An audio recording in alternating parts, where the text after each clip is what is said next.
todos, bienvenidos a ConTV, Comunicación en Televisión, esta vez haciendo un programa diferente gracias a la tecnología.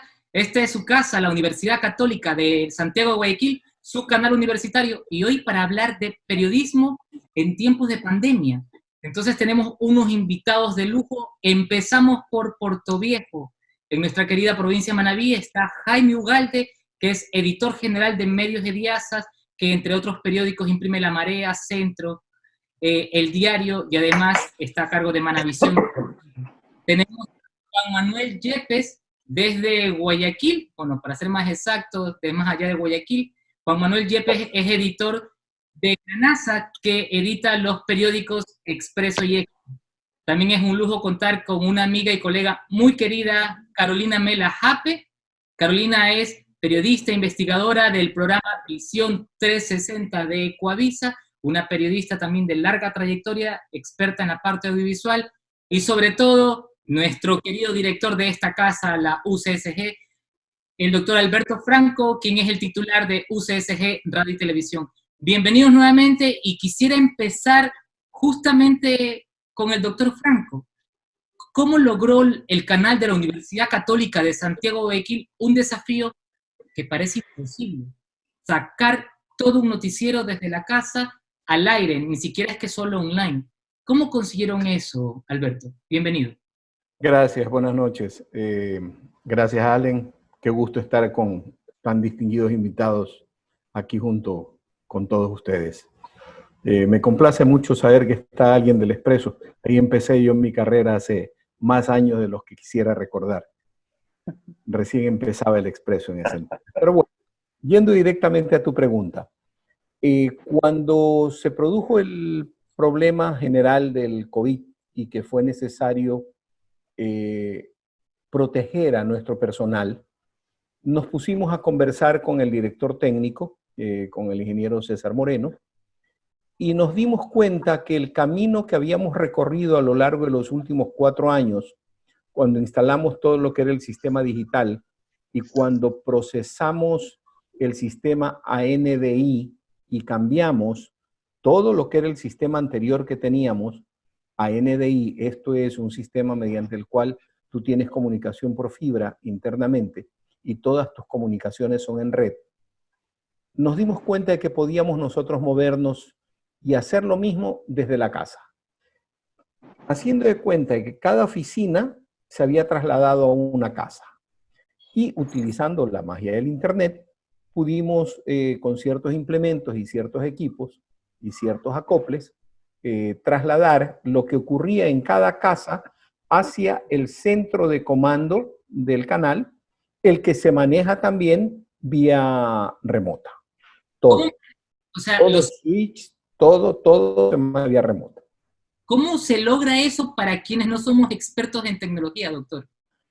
Hay dos maneras. Bien sea, utilizas un software muy especial que te permite operar los TriCaster desde fuera, o si no tienes el software, tienes la manera artesanal, en donde trabajas en edición por corte, trabajas tiempos por corte, entradas por corte, a través de concentrando todo lo que recibes en un servidor de LiveView, y desde ahí, para poder procesar al aire, lo trabajas como que si estuvieras trabajando una sola imagen por cortes desde el computador. Suenan a elementos muy técnicos, y para nuestra audiencia también en radio, estamos aquí en ConTV y en televisión un poco para entender. La señal del noticiero Mirada del canal de la Universidad Católica sale en su señal normal, vía aire, sí, en UHF, en todo el territorio nacional, pero sin tener que ir a la sede del canal, a la base del canal en la avenida Carlos Julio Rosemena. Así es, nadie está yendo. Todo el mundo está en su casa. Denise está en su casa en una ciudadela cercana de San Borondón. Las chicas, cada una vive en la Kennedy, otra vive al sur de la ciudad. Todo el mundo transmite desde su casa. Y los técnicos operan el sistema desde su casa vía las computadoras y el enlace remoto al canal. Ya mismo vuelvo con usted, doctor. Quiero un poco contar que lo mismo está haciendo Medios de Diaza. Jaime, tú te adelantaste un poco, además, porque tuvimos una conversación previa, que hablaste con los expertos españoles que te dieron sugerencias porque obviamente pisó territorio europeo primero esta pandemia de la COVID-19. ¿Cómo se hace un periódico desde la casa, pero sí debe imprimirse en el centro, en la sede central, en este caso de Diasa, que está en Portoviejo? Saludos cordiales a todos, es un gusto poder compartir experiencias y aprender con ustedes en este programa. Y bueno, básicamente, efectivamente, como lo dices, el periódico central de la empresa, el más antiguo, que es El Diario, que tiene ya 86 años, ha hecho varios rediseños con una consultora que se llama La Máquina de Ideas, que trabaja básicamente en Latinoamérica en el rediseño de medios, pero muchos de los consultores que han trabajado con nosotros son españoles. Entonces, cuando empezamos a ver que se acercaba la presencia del COVID y vimos el primer caso, una de las preocupaciones que tuve fue conversar con quienes ya estaban viviendo esa crisis y cómo habían manejado primero la información, luego la seguridad del personal, y ellos nos dijeron que su experiencia había sido llena de muchos errores. Les pedí que me compartan sus observaciones y las cosas que estaban haciendo, y eso nos permitió tomar decisiones de forma anticipada, porque ellos nos pidieron que, al contarnos sus experiencias, nos pidieron que cuidáramos sobre todo a nuestro personal y a las mismas fuentes. Una cosa que me impactó y que luego lo vimos aquí, es que estos colegas periodistas nos comentaban que lamentablemente ellos habían visto fallecer compañeros de profesión y en los instantes justo que yo los estaba llamando, tenían personas que se encontraban en terapia intensiva luchando por la vida. Entonces nos recomendaron tomar precauciones, anticiparnos a la posibilidad de un contagio, tratar de hacer todo con más distancia y aislarnos, y fue allí que empezamos a buscar nuevas fórmulas de trabajo. Otra cosa que me llamó la atención y que nos dijeron los colegas de España es que el periodista no solo debía preocuparse de su salud, sino de la salud de las fuentes y de las personas.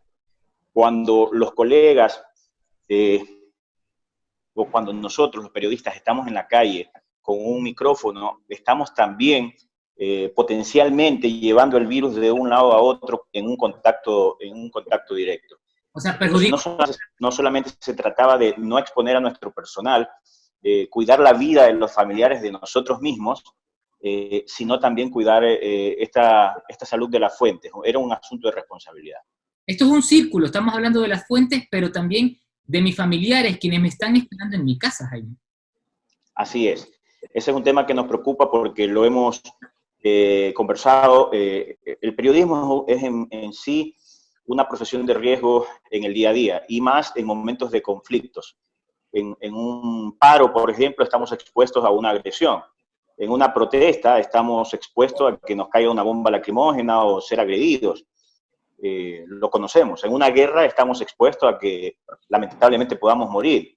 Estamos expuestos permanentemente, pero cuando realizamos el trabajo periodístico, estamos conscientes de que esa fue la decisión que tomamos, fue la profesión que decidimos ejercer, y que los riesgos que teníamos que correr y tenemos que correr el día a día, debemos hacerlo. Pero esto es una situación especial, porque no nos estamos arriesgando solamente nosotros. El asunto es que en esta guerra especial, en esta guerra con el coronavirus, esta guerra sanitaria, nuestra familia se está poniendo en riesgo. Ya vuelvo contigo, Jaime, porque hay un montón de preguntas. Y le pregunto a Carolina Mela, cuando hablamos de riesgos, Coavisa lo sintió aún más luego de la muerte del querido colega y coordinador Víctor Hugo Peña Black. ¿Cómo se afronta, justo lo que decía Jaime, la muerte de un compañero cercano en el momento que está trabajando? Hola. Hola, Allen. Hola a todos. Gracias por esta invitación.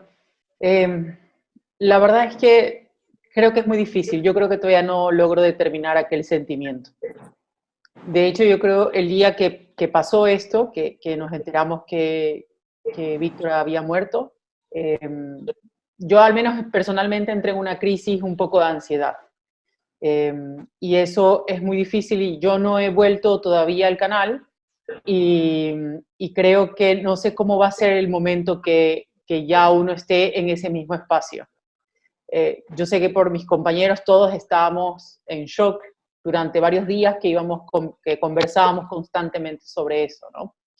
Es muy difícil y creo que cuando tal vez esto pase va a venir un nuevo shock, es casi como la ola del propio coronavirus, que dicen que tiene que haber mínima 2, y creo que puede pasarnos una situación similar. Pero Carolina, tú seguías en la calle trabajando, o sea, a diferencia de lo que hacía la UCSG Televisión y lo que hace Medios de Viasa, tú sí estabas en la calle reporteando porque es un poco complicado no estar en el lugar de los hechos cuando se hace televisión. O sea, es un debate que sería otro el escenario, pero en este rato, ¿cómo te sentías tú con la muerte del compañero y luego... Bueno, la verdad es que solamente tienes que salir a las calles y seguir tratando de contar las historias que están ocurriendo, ¿no? Sabes, yo creo que uno, cuando pasó esto, yo creo que lo que uno visualiza muy claramente es que es el nivel de exposición en el que estás. Porque si bien antes nos cuidábamos, si bien tratábamos de tener todos los equipos de protección, si bien estábamos contando las historias de quienes estaban muriendo, de los contagiados, etcétera, yo creo que llega a un nivel en el que no logras imaginar que realmente te puede tocar la puerta a ti. Estás tratando de tener todos los cuidados, porque los tienes, pero no te podría explicar, es un sentimiento en el que al final te sientes como si, bueno, te estás cuidando y puede ser que esté todo bien, pero en realidad no es tan así. De hecho, mi compañero estaba dentro de la oficina. Él no sale, así que si tal vez tuvo ese contagio, pudo haber sido alrededor de su casa, cuando iba a su casa, o en algún supermercado, o al interior también del propio canal, con alguno de nosotros que estábamos saliendo constantemente. Entonces, claro, ya no hay, tienes los límites, evidentemente, como periodista. Yo creo que en temas de seguridad siempre hay límites. Yo cuando he ido a lugares peligrosos como, por ejemplo, Esmeralda, San Lorenzo, yo conozco mis límites, sé hasta dónde llego ahí y sé incluso cómo organizo la cobertura para, por ejemplo, estar en un lugar peligroso como San Lorenzo en Esmeralda. Que ves peligro. No solamente, tal vez no ves tanto el peligro en realidad, Ale, porque en San Lorenzo tú sabes qué es lo que está pasando y aparentemente es una ciudad muy tranquila.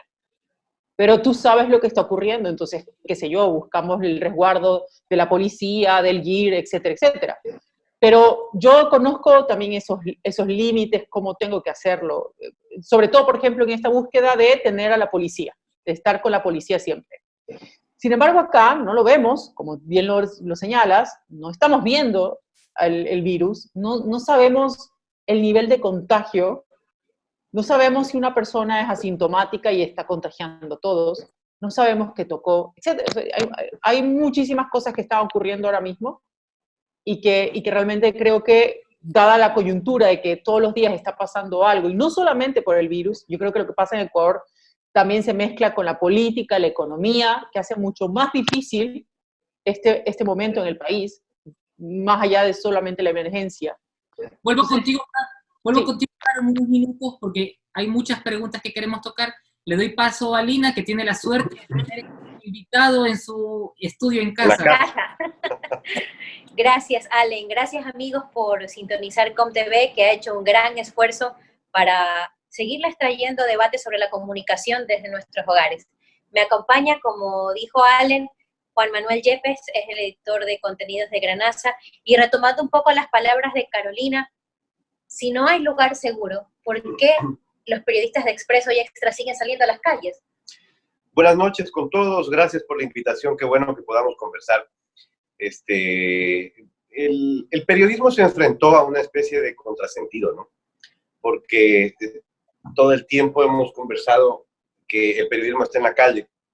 Esta vez el periodismo estaba en la calle, pero también el enemigo que no vemos también está en la calle.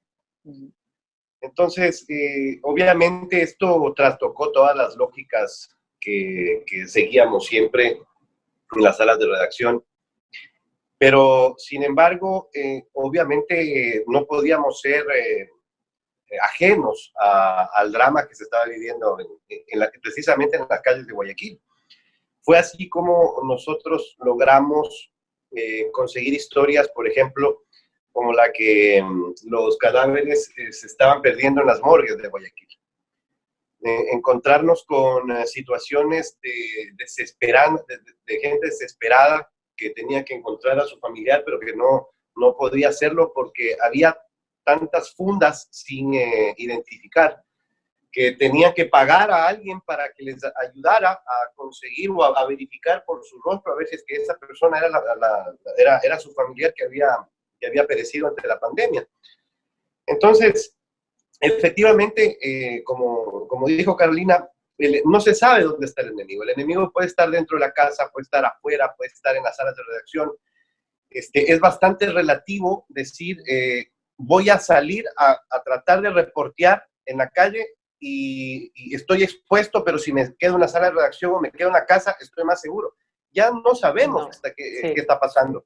O sea, ya hay gente, yo conozco casos de personas que se han quedado en sus casas, que no salían a ningún lado, que tenían todos los cuidados extremos, que sin embargo se contagiaban. Entonces, los médicos tratan de explicar qué está pasando. O sea, ya el virus comienza a mutar. Ya no es el virus que llegó inicialmente, que era importado con el caso de la señora de Babahoyo, que se fue a unas fiestas en Guayaquil. Que no sabemos aún con certeza si es el caso cero. No sabemos porque teníamos otro en Quito, otro ciudadano que había llegado y que recuerdo que el parte de función, o más bien dicho, el parte de su muerte decía que se había muerto de una hepatitis. No sé si ustedes recuerdan el caso en Quito. Claro que sí. Cuando salió el director del hospital a informar que este era un caso sospechoso, luego fue despedido, luego la exministra no supo cómo manejar las cosas y luego se nos tomó el pelo a tal punto de que dijo, no es coronavirus, era un caso de hepatitis. Entonces, ¿quién se muere de hepatitis ahora? ¿No? Es bastante complicado. Entonces, ahora es mucho más fácil que la información oficial, más que en otras ocasiones, nos conlleve al error, ¿no? Ya pasó con las famosas cadenas donde decían que había 10 muertos y tantos contagiados. Así comenzamos, ¿no? Con 10 muertos, 12 muertos, etcétera. Cuando veías las calles de Guayaquil que estaban comenzando a sentir la presencia de la muerte de una manera que jamás nos habíamos imaginado, al menos de esta generación. Ya teníamos el tema de la fiebre amarilla, la experiencia de fiebre amarilla anterior, pero en esta generación jamás se imaginó que podría haber cadáveres en las calles. Y la única manera de decirlo y de cambiar el discurso oficial era saliendo a las calles. Ahora, frente a esta epidemia, esta pandemia sin precedentes, hay medios tradicionales como el que dirige Alberto, que hicieron sus impresiones mucho antes. Otros como el diario Manavita, como medios de Diaza, tomaron sus precauciones y están sacando sus ediciones y sus emisiones desde la casa. ¿Qué medidas debería tomar un medio como Granaza o qué medidas está tomando un medio como Granaza para enfrentar esta pandemia sin exponer al recurso humano? A ver, que existan periodistas en la calle no quiere decir que no tengamos el nivel de cuidado, de precaución que creo yo debemos tener en la medida de lo posible todos los medios. Muchos de los editores de los periódicos están cerrando el diario desde la casa. Ventajosamente la tecnología te permite ahora llevarte una computadora, poner el programa con el que nosotros trabajamos y editar las cajas de información desde la casa, hacer las portadas, etcétera. Pero el tema es ¿qué es lo que estamos presentando? Yo creo que es un momento histórico, es una responsabilidad muy grande. Hemos comprado todos los trajes y todos los implementos que el momento actual nos permite, ¿no? Yo he visto a reporteros de televisión, de radio y de prensa que parecen astronautas en la calle, ¿no? O sea, salen con estos trajes especiales, las gafas. Se requiere, ¿no? No creo que es sumamente necesario, pero también es necesario ahora tener información de primera mano. Las fuentes oficiales se ha demostrado una y mil veces no manejan los datos correctos. En una situación como esta, creo que nosotros somos el único oficio que en lugar de escapar de la tragedia, vamos hacia ella. Yo recuerdo en el terremoto que recientemente se recordó un año más. Todo el mundo salía y trataba de salir de Manadillo de Esmeraldas y las únicas camionetas que trataban de llegar eran los medios. ¿no? Entonces, esta vez no puede ser la excepción. Lamentablemente no podemos darnos, o nosotros tenemos que estar ahí, si no, no hubiesen existido libros como Las voces de Chernobyl o como Territorio Comanche, donde se cuenta realmente lo que está ocurriendo, y eso es lo que nosotros tratamos de hacer, lógicamente no con heroísmos vanos, ni tampoco... Sí, la seguridad no se negocia. Así es, o sea, tratamos de tener todas las medidas de seguridad necesarias. Juan Manuel, Pero quédate con esa idea, tenemos que ir a un brevísimo corte y enseguida volvemos a esta segunda parte de ConTV hablando de periodismo en tiempo de crisis, periodismo en tiempo de pandemia. Un minuto y volvemos.